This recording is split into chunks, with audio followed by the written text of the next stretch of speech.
മുട്ട വെജിറ്റേറിയനാണ്. എങ്ങനെയെന്നല്ലേ പറഞ്ഞുതരാം.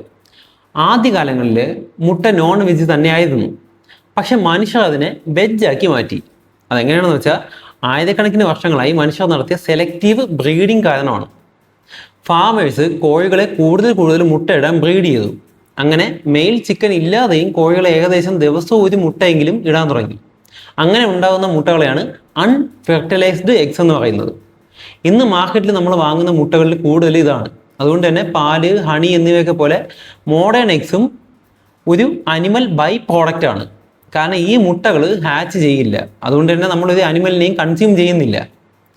അതുകൊണ്ട് തന്നെ നമുക്ക് ആ മുട്ടകളെ വെജിറ്റേറിയൻ എന്ന് കൺസിഡർ ചെയ്യാൻ പറ്റും. ഇനി അതുപോലെ ചിലപ്പോൾ മുട്ടയിൽ കാണുന്ന ചെറിയ ചുവന്ന സ്പോട്ട് അത് കണ്ടിട്ട് ബേബി ചിക്കൻ ആണെന്നൊന്നും വിചാരിക്കരുത്. അത് എപ്പോഴും അൺഫെർട്ടിലൈസ്ഡ് എഗ്ഗ് തന്നെയാണ്.